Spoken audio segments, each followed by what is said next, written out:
WWT presents Experts. Hello, everyone, and welcome to another episode of WWT Experts. I'm your host, Matthew Coble, and today I'm delighted to introduce two experts from worldwide technology in this episode of our four-part series about the global financial services industry and how organizations in that space approach artificial intelligence, data, tech debt, and today's topic, security. Prior to joining us at Worldwide Technology, David Reilly spent 10 years as CTO and later CIO of Bank of America. David's always sought to drive business results via digital transformation, and he loves the way that adopting technologies can be a positive force for business and culture in these organizations. In addition to his current role with WWT, David is an active board member of several organizations, both commercial and nonprofit, and he blends his passion for technology with that strong sense of human purpose, which I admire.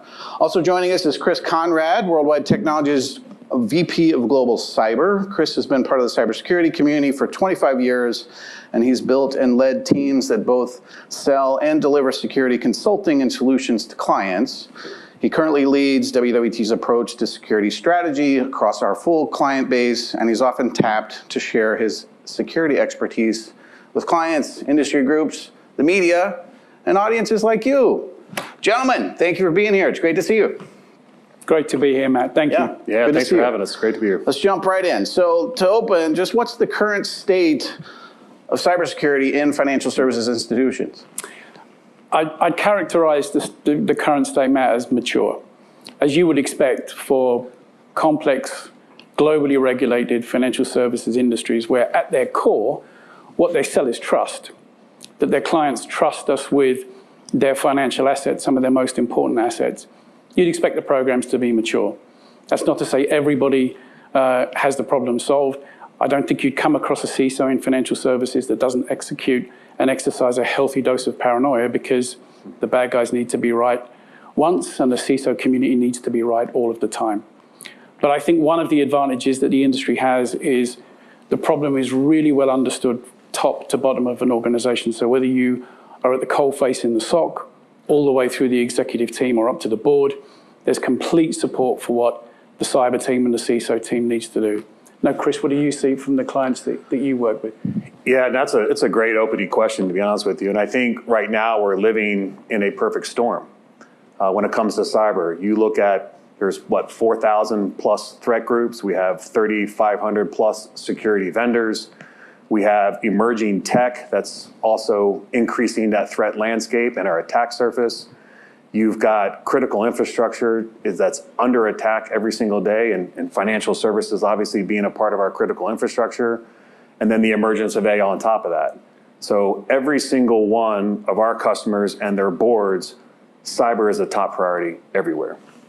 Well, Chris, that's a lot of stuff to kind of be keeping an eye on in terms of the challenges institutions are facing. Like, what are they doing to really improve their security postures to deal with all of that? Well, I'll go ahead and put it out there on the table now. Let's talk about AI. AI today is redefining, as we know, our society. It's redefining business. It's also redefining cybersecurity. You know, our adversaries are leveraging AI today to attack us, and we need to make sure that our infrastructures are leveraging best practices everywhere. And at Worldwide, we look at it in three different pillars, if you will. First, we need to make sure that it's securing of AI. So whether it's the systems, the applications, it's the models. We need to protect the AI models. Secondly, we need to make sure that our users and how they're leveraging AI today. So whether it's around generative AI websites, chatbots, agents, co-pilots, are they being used in a secure manner? And do they have the right guardrails wrapped around that? And the third is, how are we leveraging AI to protect us? As I mentioned just a minute ago, our adversaries are leveraging AI to attack us, and we need to make sure that we're using AI to protect us. Yeah, and for those of you tuning in, we do have a whole session with you, David, about AI, so you can check that out on the platform too. But I appreciate that that's affecting lots of things, obviously, including security as well. So, well, I'm curious if either of you have some good client success stories that you could tell our audience out there about, you know, what's effective and what are the keys to success? I would say two things, Matt, and one of them is, it's going to sound pretty basic, but ensuring that the fundamentals are well managed, that your environment is properly patched, that vulnerabilities are protected against, that you understand your end-of-life risk, and that what you're doing to remediate that or mitigate those risks. There's no substitute, given the pace that the environment is moving at, and Chris, to the point you made about the adversaries are getting more and more effective every day, to ensure that the basics are understood and that you understand what the residual risk of your environment is once you have covered those bases. And I would say the second is ensuring that you're using some of the new technologies, Chris, that you spoke about, to effectively manage your environment. Some of these artificial intelligence technologies give us a great opportunity for continuous penetration testing, continuous red team testing, the ability to be doing things automatically that traditionally were done by highly skilled technicians, to allow the cyber professionals to spend more time on the exceptions, and leveraging some of these new technologies for protective benefit, I think, is a tremendous opportunity we've got across the industry. Yeah, and if I could just add to that around success stories is, here at WWT, we have what we call our Advanced Technology Center, or better known in the industry as the ATC. And financial services, candidly, is one of the biggest consumers of our Advanced Technology Center.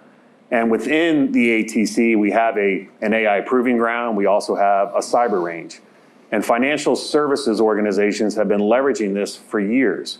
So whether they want to do proof of concepts, they want to do bake-offs, they have multiple OEMs they need to be able to integrate. But financial services leverage it because they simply don't have the time, the staff, the expertise to do this. There could be a lot of red tape that they have within their organization, and they want to take advantage of our facilities to do that. And with our cyber range, financial services organizations are taking advantage of being able to upskill their talents. So whether it's through what we call learning paths, where they can get badges to understand technology, or they can compete against other financial services organizations in what we call capture the flag events. So from a success story standpoint, we're seeing organizations take advantage of this to be able to get themselves better and practice on those fundamentals that David was talking about. I think that one of the things you observe with cyber professionals that's always impressed me is the absolute willingness to learn from everyone else and other events. This idea of not invented here, it just does not apply to that community. And one of the best CISOs that I worked with had a practice that he called EBI, even better if.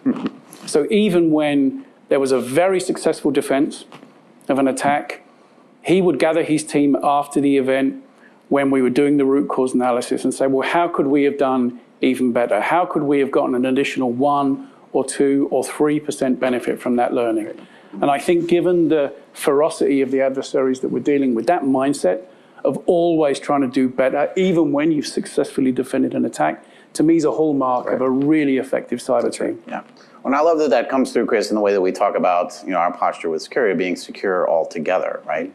And I'm curious, as you think through that and how organizations are doing that, how are new and emerging factors like the expansion of enterprise data and other matters sort of playing into cybersecurity decisions that organizations need to make out in the world today? That's a great question. I mean, this isn't an emerging area. This isn't something that's new and innovative. Every organization, whether you're in financial services or not, you need to understand how your data is processed, stored, and transmitted throughout the organization. And over the decades, there's just been an explosion in the amount of data financial services organizations are dealing with. So whether it's the financial data, customer data, it could be consumer data, it could be analytical data, but you need to understand how it's classified, how it's categorized, how you're prioritizing it, because that's what the adversaries want. They want your data. And you read about it every single day in the news about all these ransomware attacks and these malware attacks, and what do they want? They want your data.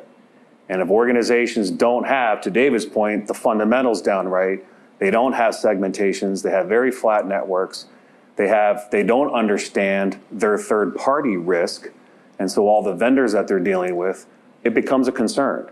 And so that data becomes the #1 target. Well, Chris, is that, I know you want to comment too, but is that surge of data that's being powered by all the things going on with AI, is the industry ready for that, or is that disrupting the ways that organizations have approached data and they've got to kind of reset on those things?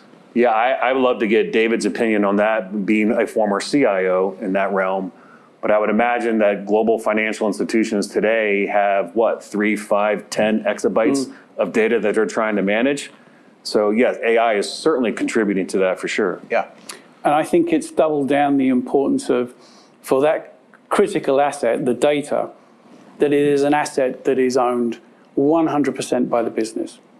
I think we've begun to turn the corner now of where perhaps 3 years ago, most business leaders would look to the IT team as perhaps the owners of the data. Data is now and has to be viewed as a business asset. So in financial services, looked at no differently than you would look at capital or talent or your intellectual property that you use to bring ideas to your customers. Driving that ownership, where IT is responsible for securing it, the repository, the policies that sit around it, driving that ownership of the key asset of data into the business, I think, as we scale.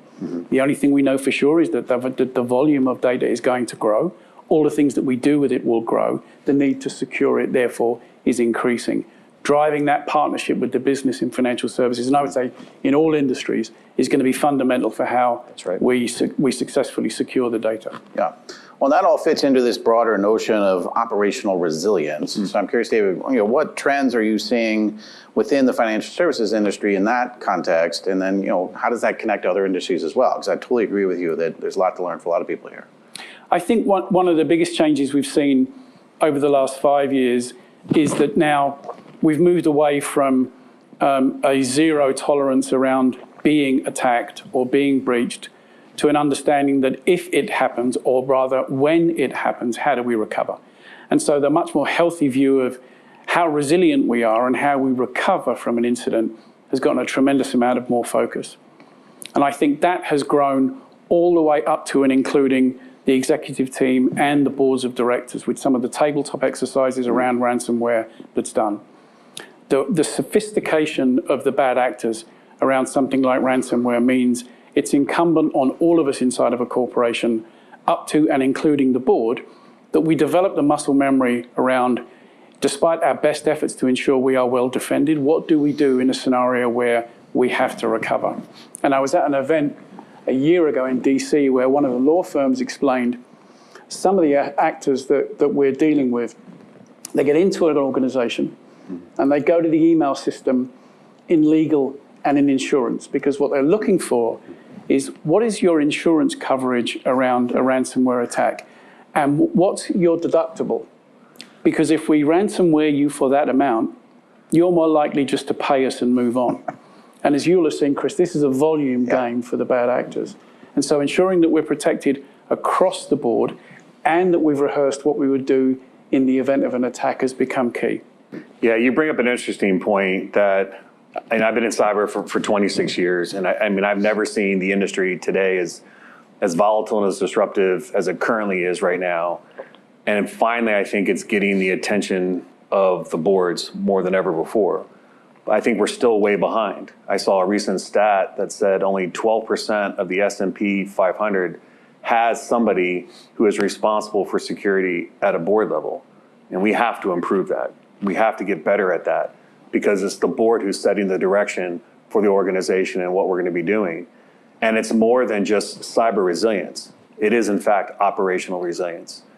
And because there's so much going on in the world, so with all the geopolitical tensions that we have and the balkanization that's occurring and all of our third parties and where these third parties are located geographically around the world, business disruption can happen at any time. And so we just need to make sure that we understand when something does happen.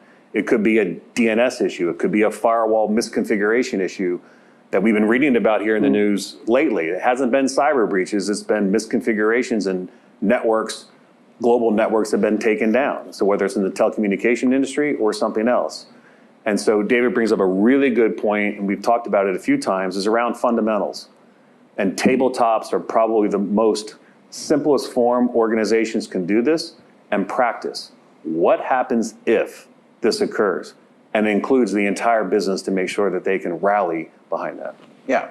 Well, I want to build on that a little bit and ask one or both of you to speak to, like, when you're talking about a given tabletop exercise, I don't know that everybody in the audience will know what that is. So what is that exactly, and how does it compare to stuff like our cyber range, which is a more digital experiential form of that?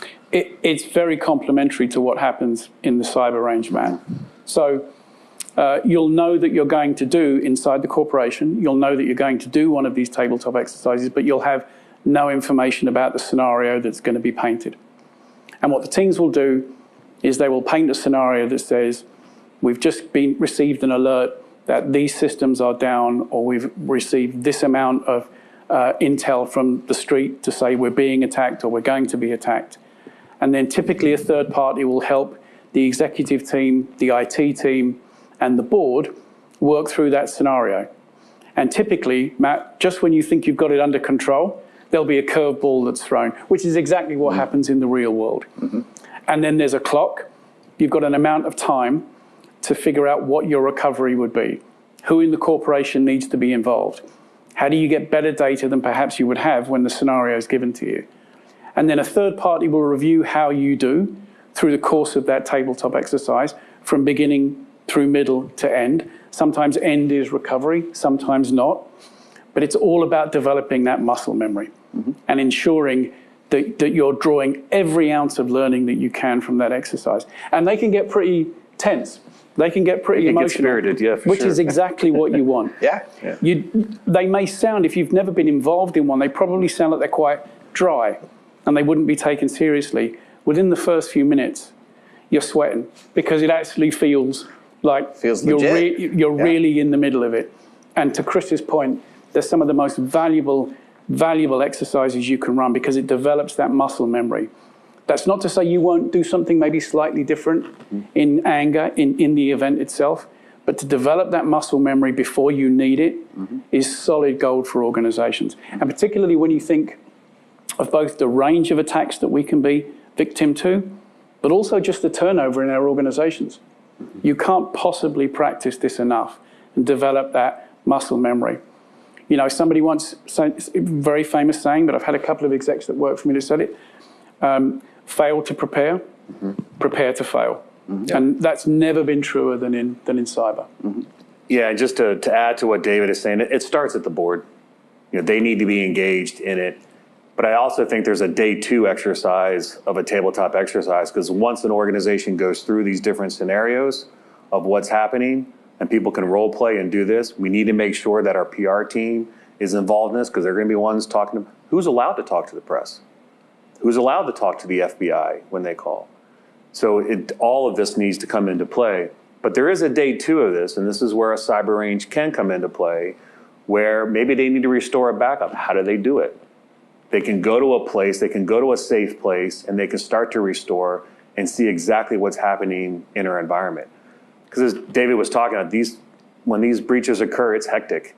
You've got IR firms in there, you've got digital forensics firms in there, you've got law firms in there, you've got systems integrators in there, all trying to figure out who's on first and what's happening. And those days and these events can be very hectic, but you have to practice. Excellent.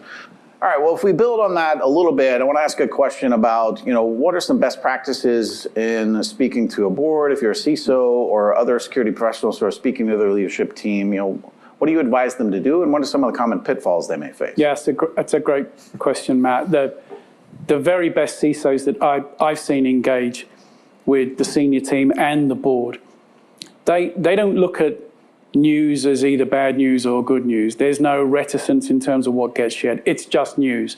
And their role is to ensure that they convey that news, the facts, to the board, even if at times that's difficult to hear. Ensuring that the board understands where the corporation is within their risk appetite and outside their risk appetite is key. Even if that's pointing to areas where the team needs to do better, or there's more work to be done, or things need to be reprioritized. What's always impressed me is the fearlessness of delivering that news. Again, not bad or good, Chris, but just news that the board needs to hear. Yeah, and I guess maybe the opposite of that is what you don't want is a CISO to come in and just throw a bunch of acronyms at the board. They need to understand in the context of business risk.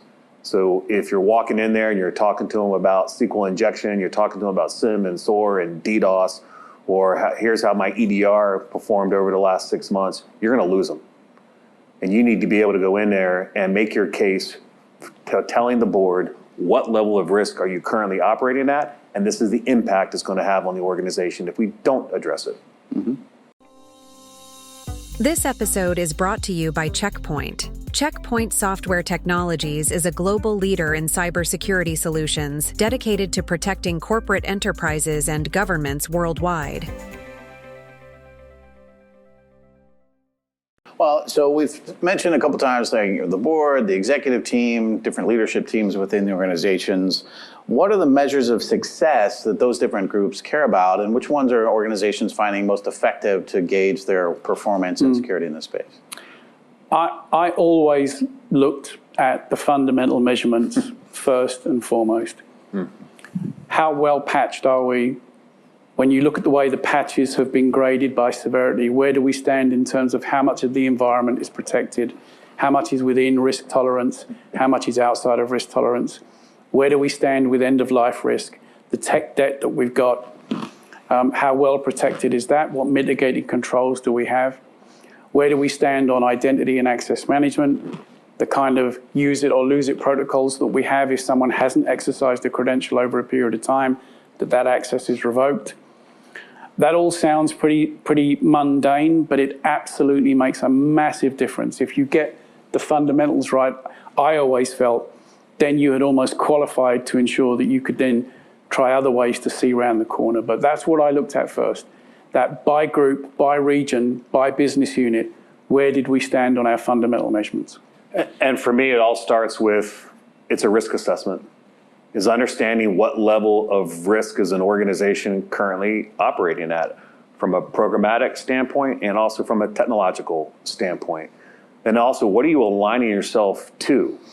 So the board and the executive team are going to come in and say, this is what's important to us. Confidentiality, integrity, availability, and they're going to prioritize what those are.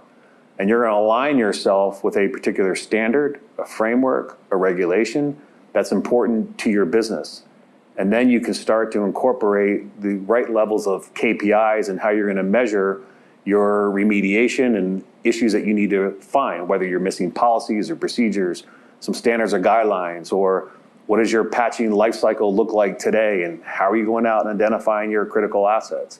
So for me, it's understanding that risk assessment as the baseline. Mm-hmm.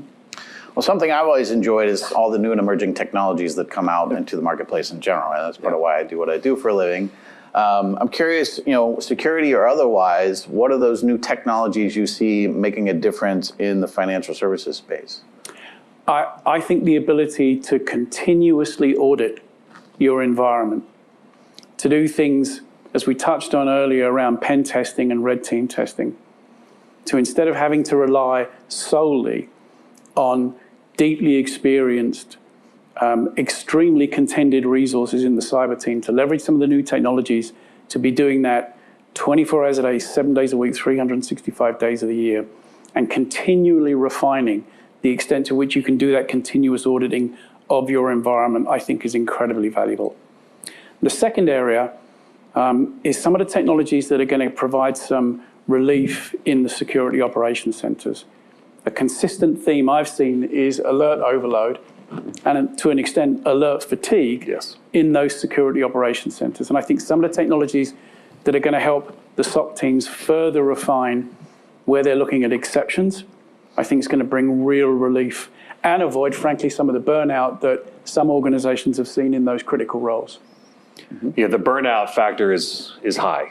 I was just at the Gartner Risk Management conference in Maryland a couple weeks back, and that's exactly what they were talking about. It was just the burnout of chief information security officers because of alert fatigue and everything that is going on and the responsibilities that they have.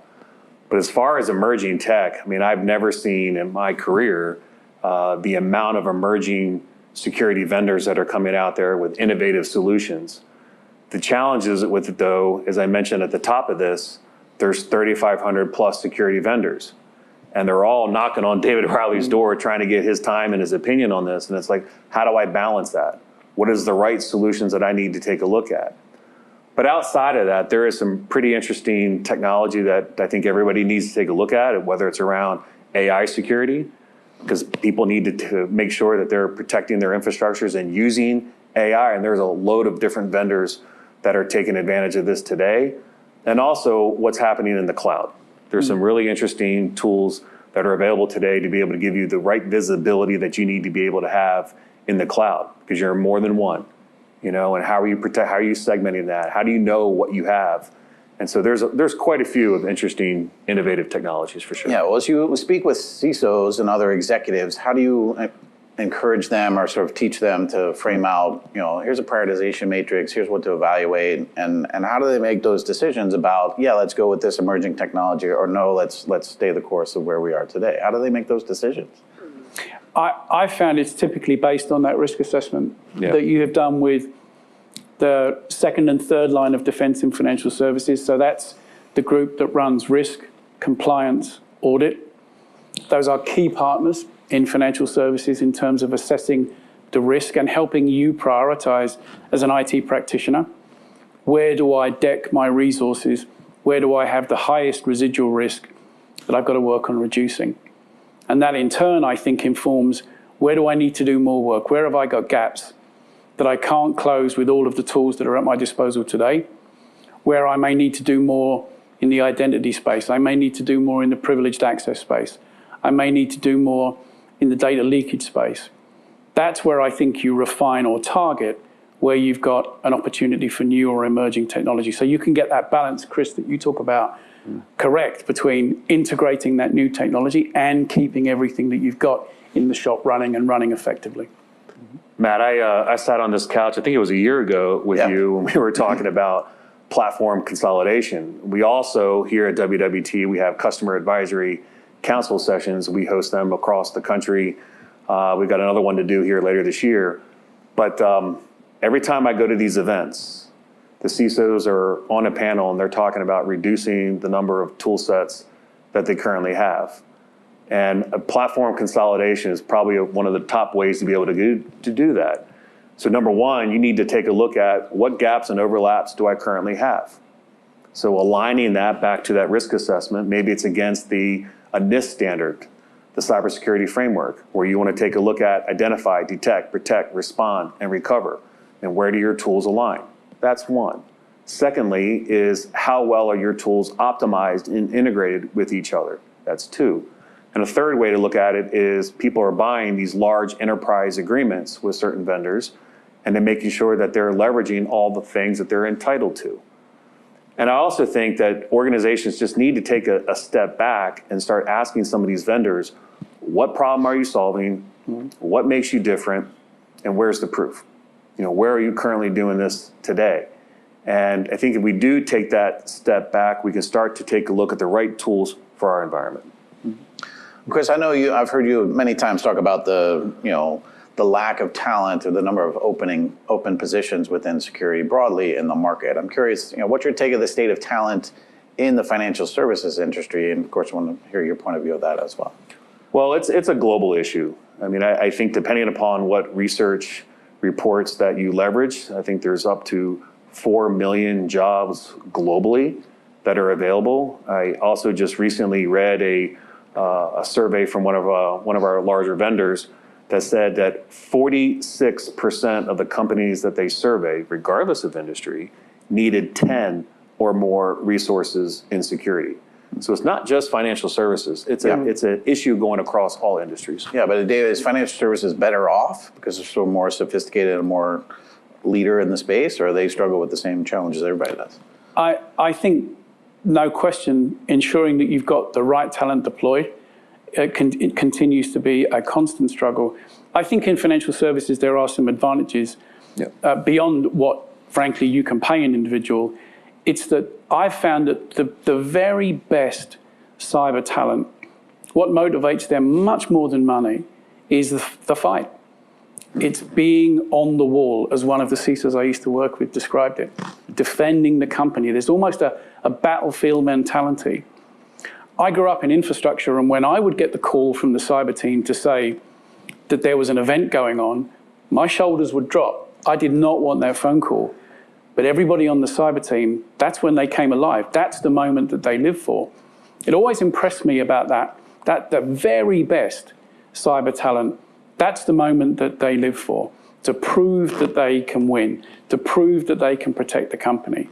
And I think that is one of the advantages we have in financial services. It's such a critical part of the national infrastructure, the global infrastructure, that it attracts some of the very best cyber talent. That said, continuing to develop the talent that you've got, internal mobility, I think, is a great way to supplement talent. We're now looking at a lot of apprenticeship pipelines. One of the companies that we both are familiar with, NPower, has an apprentice model where you can get entry-level talent with a degree of cyber expertise to come into your company. All of those tools need to be in the tool belt of the CISO, because the war for talent's not going away. And despite the advantages we have in financial services, it's a constant that you've always got to be looking to rehydrate the team and the talent that you've got at your disposal. Yeah, I think there's a stigma, I guess, in the security professionals that when people go to hire an individual, that you have to have 5 years, 10 years of experience. You have to have this levels of credentials, whether it's your CISM or your CISSP certifications. And I think sometimes we just need to take a step back from that. And if we can hire the right level of talent of people who are hungry, humble, and smart, and have a passion for learning, we need to get them in the game across everywhere. All right, gentlemen, last question for actually each of you I'd like you to answer. So I always think of the financial services space as sort of a little more advanced, a little more progressive with a lot of the technology infrastructures they have, and I think security fits there too. If you think about other industries out there who are learning from us today, what are the 2 or 3 things that you would tell them they should learn from this industry relative to their security postures? I would cite 2 things, Matt. The first is pretty easy to do. The second is universally difficult but incredibly valuable if you can do it. That first is that healthy paranoia, that if you're convinced that things are going well, that you constantly question what you're doing. You constantly look at ways in which things could be improved, things could be better, that even better if, that EBI notion. Never resting, because as we said earlier, the CISO has to be right all of the time. The bad actor only needs to be right once.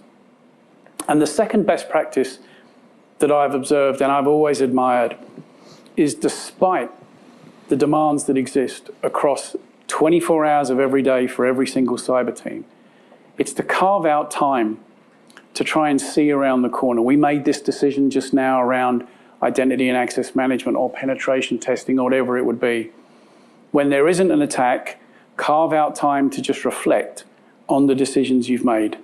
How could that have been done better? The one asset that we aren't making any more of is time. And particularly for cyber teams, the demands on their time are infinite. Carving out some time to reflect, to think about what you've done, to figure out ways that maybe it could be improved upon. If you can, as a leader, carve out the time for your team, and I would say almost legitimize time to reflect on what you've done, I think that can be incredibly valuable and accretive to an organization. Yeah, for me, I think it's when you take a look at these financial services organizations and what maybe makes them stand out more than another is they've had a target on their back for forever. They have the money. And I think it's just a level of rigor and discipline that these teams put in place. They're constantly under attack. They're constantly being examined by our government to be able to come in and take a look at it, whether it's the OCC or whether it's other organizations coming in and examining what's going on. So they're constant inspection. And back to David's point he just made, I think other organizations need to have a passion for learning and to be able to reach out and join different communities that they can participate in and learn from these financial institutions and the things that they're doing. It doesn't apply to everybody, and it may not apply across healthcare to manufacturing, but they can take a look at some of the best practices that they have employed and start to think about how they can make their organization stronger. Excellent. Well, gentlemen, thank you so much for being here with us today. Thank you, Matt. Thank you, Matt. And thank you for coming as well. Another great expert session. And one of 4 in our series on global financial services. So if you enjoyed this one, tune into the other ones around artificial intelligence, data, and tech debt.